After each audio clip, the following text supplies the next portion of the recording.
I kept telling myself I'd start tomorrow. I kept telling myself I'd start once things settled down. And then one morning I woke up and realized my life had already settled without me ever really starting it. I didn't feel old at 30 or 40, so I never noticed the years quietly stacking up behind me. I thought waiting was being responsible, but now I see it was just fear wearing better clothes. Waiting didn't feel like fear. It felt responsible. I told myself I was being smart by waiting. I wasn't rushing into anything. I wasn't making mistakes. I was just being careful. That's what I believed. Whenever someone asked why I hadn't started yet, I always had an answer that sounded reasonable. I needed more time, more money, more confidence, more clarity. Nothing felt reckless about waiting. Each day looked fine on its own. I woke up, did what I needed to do, and went to sleep without anything going wrong. That made it easy to ignore the quiet feeling that something was missing. I assumed life had a clear beginning point, and until I reached it, waiting felt like preparation. At night, though, when everything slowed down, there was a strange pressure in my chest. It felt like being late for something I couldn't name. I brushed it off. I told myself everyone felt this way, that eventually the right moment would arrive and I'd move forward naturally. But moments don't arrive on their own. Waiting felt harmless because it didn't hurt right away. It didn't feel like a mistake. It felt patient, and that's what made it dangerous. You can mistake waiting for wisdom when it's really fear speaking softly, and the longer you wait, the more normal standing still becomes. Nothing went wrong, and that was the problem. Weeks blended into months without anything dramatic happening. There was no collapse, no wake-up call. Life kept moving forward smoothly enough that I never felt forced to change. I told myself this phase was temporary, that I was just in between things. I stayed busy enough to avoid thinking too deeply. Work filled the hours, distractions filled the evenings, familiar routines filled the days.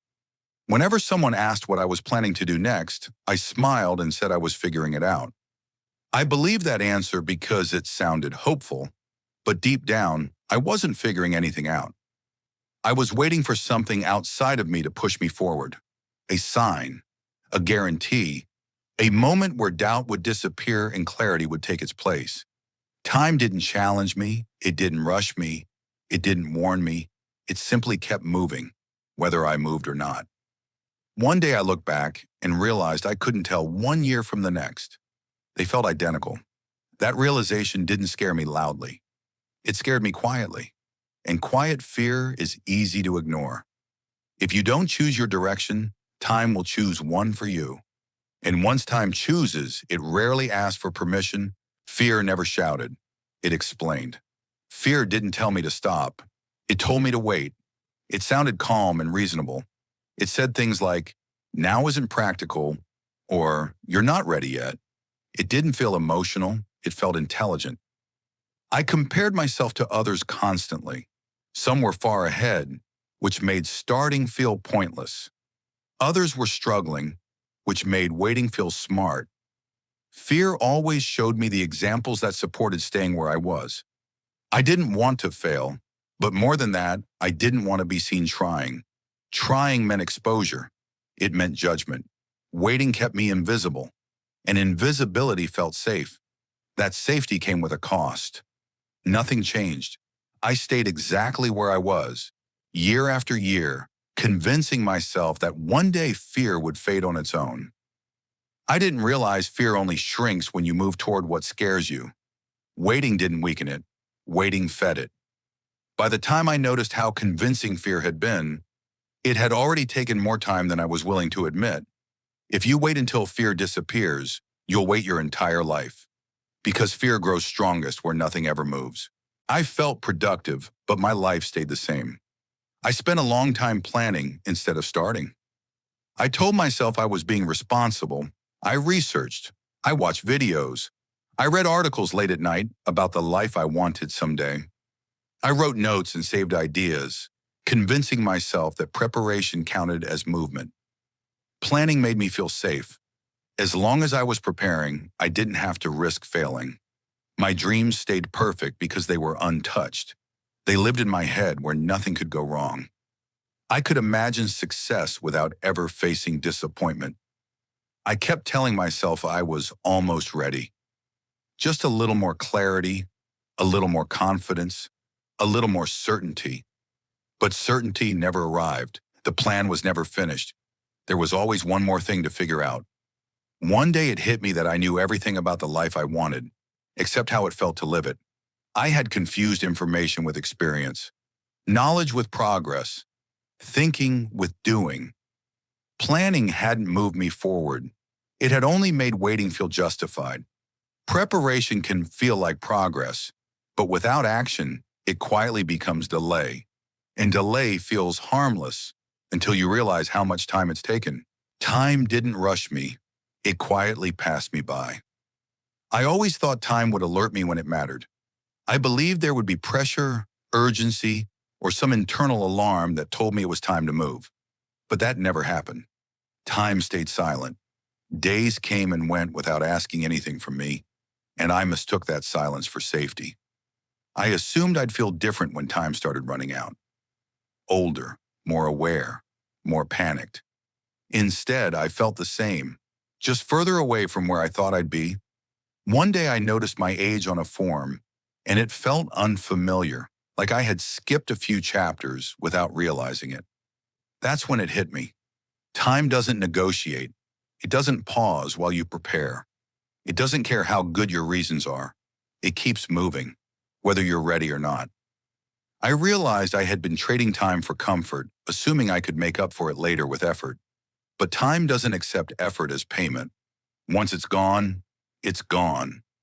That understanding didn't scare me loudly. It scared me quietly. And quiet fear stays with you longer. If you wait for time to warn you, you'll realize too late that it already passed. And once you notice time slipping away, waiting no longer feels neutral. The life I built to feel safe started to feel small. I didn't notice it at first because nothing felt wrong. My days were predictable. My routines were familiar. I knew what to expect, and that felt comforting. I had designed my life to avoid stress, uncertainty, and risk. And for a while, that felt like stability. But comfort has a quiet side effect. It slowly removes friction. And without friction, nothing pushes you forward. I started saying no without thinking. New opportunities felt tiring before they even began. Anything unfamiliar felt unnecessary. I told myself I liked my routine, but deep down, I was just used to it. My world didn't collapse. It narrowed. I wasn't unhappy. That's what confused me. I just felt muted, like life was happening behind a layer of glass. I watched time pass, days repeat, and goals stay theoretical. Comfort kept me calm, but it also kept me unchanged. I realized I had built a life that asked very little from me. And because it asked so little, it gave very little back. No growth, no stretch, no feeling of becoming something new. That's when I understood something uncomfortable. Safety had quietly turned into limitation. A life that never challenges you will slowly limit who you can become. And limitation doesn't arrive loudly. It settles in when you stop pushing back. I thought confidence was something you had before you began. For a long time, I believed confidence was the missing piece. I told myself that once I felt sure of myself, once the fear quieted down, I would finally start. Confidence felt like permission. Without it, beginning felt irresponsible. So I waited. I waited to feel braver. I waited to feel capable. I waited to stop doubting myself. But none of that happened. Confidence didn't arrive on its own. If anything, waiting made me more cautious, more aware of everything that could go wrong. I watched other people move forward and assumed they were confident before they started. I didn't see their uncertainty. I only saw their movement, and that made my stillness feel even heavier. Eventually, I realized something uncomfortable. Confidence wasn't the reason people started. It was the result. It grew after the first step, not before it. Waiting hadn't protected me from fear. It had preserved it. I wasn't actually waiting to start life. I was waiting to feel safe enough to be seen trying. And that safety never came from standing still. It only came when I finally moved, even while unsure. If you wait to feel confident before you act, you'll stay stuck exactly where you are. And once you see that truth, waiting becomes much harder to justify. Regret didn't arrive all at once. I always imagined regret would be loud. I thought it would hit me in a single moment, heavy and undeniable. But that's not how it came. Regret showed up quietly in small, unexpected ways.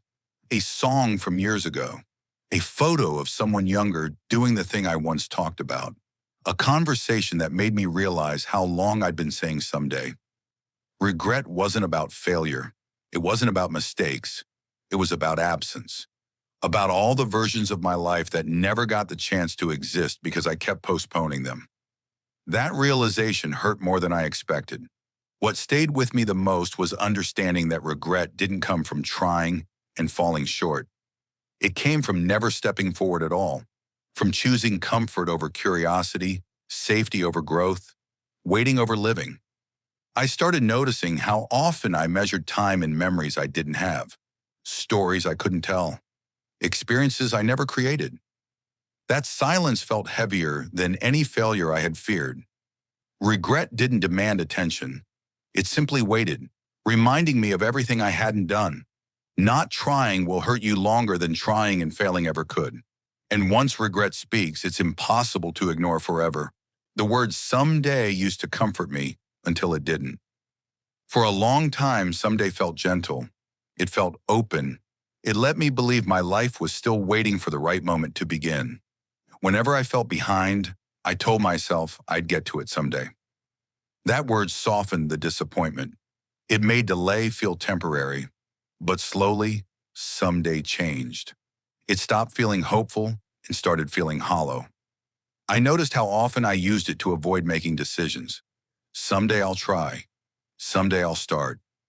Someday I'll be ready. The future became a storage place for everything I was afraid to touch in the present. One day it hit me that someday wasn't a plan. It wasn't even a direction. It was just today without action. And if today stayed the same, someday would too. That realization was uncomfortable because it meant nothing was holding me back except my own hesitation. Time wasn't blocking me. Circumstances weren't stopping me. I was choosing familiarity over movement. I finally understood that someday doesn't arrive on its own. It only shows up when you stop postponing your life. If you don't change what you're doing today, someday will never come. And once you see that, pretending feels harder than starting. Starting didn't feel like a breakthrough. For years, I imagined that starting my life would feel dramatic, like crossing a line, like becoming a different person overnight. I thought there would be certainty, excitement, maybe even relief, something that told me I was finally doing it right. But when I actually started, none of that happened. The first step was small, almost disappointing. No one noticed. Nothing around me changed. There was no applause, no sudden clarity, no feeling of arrival. Life looked exactly the same on the outside. What changed was quieter. For the first time in a long while, I wasn't waiting anymore. I wasn't planning or postponing or explaining why it wasn't the right time. I was simply doing something, even if it felt clumsy and uncertain. That small movement mattered more than I expected. It broke the spell of waiting. It showed me that I didn't need to feel ready to begin. I just needed to begin to feel different. Starting didn't remove fear. It didn't fix everything, but it shifted something inside me. And that shift was enough to keep going. You don't need a perfect moment to start. Movement creates momentum. And once momentum begins, standing still becomes much harder. I won't pretend I don't think about the time I lost. There are moments when I look back and wish I had started earlier. I think about the years I spent waiting, planning, and convincing myself I wasn't ready yet. That thought still stings. There's no way to soften it or reframe it into something positive. It's just honest. But regret doesn't mean stopping. It means noticing. And noticing is what finally changed things for me. I can't go back and begin again from the place I stood years ago. I can only decide what I do from here. For a long time, I believed starting late meant I had already failed. That if I missed the right window, there was no point in trying at all. But that belief kept me stuck longer than anything else. I realized that starting late is still starting, and waiting longer doesn't protect you from regret, it deepens it. Every day spent delaying only adds weight to the feeling I already carried. I don't feel proud of how long I waited, but I also don't want to keep punishing myself for it. I want to move forward honestly, knowing I can't recover lost time, but I can stop losing more. Starting late is painful, but waiting longer only makes it worse. And once you accept that, moving forward feels lighter. I'm not completely ready, but I'm finally moving. This isn't the life I once imagined starting with. It's messier, quieter, less certain, but it's real. For a long time, I thought beginning meant having everything figured out. I thought I needed confidence, clarity, and some kind of permission before I could move forward. Now I understand something simpler. Life doesn't begin when you feel ready. It begins when you stop waiting. I still feel fear. I still doubt myself. Some days I still wonder if I'm behind, but those thoughts no longer keep me frozen. I move with them instead of waiting for them to disappear. Starting didn't erase my past delays. It didn't fix everything, but it gave me something waiting never did. Momentum, a sense that even imperfect steps count. I don't know exactly where this path leads. I only know that standing still was costing me more than moving ever could. Choosing to begin, even late, feels like choosing myself for the first time. This is me starting, not because the timing is perfect, but because waiting any longer would mean choosing regret again. Your life begins the moment you stop waiting for permission to live it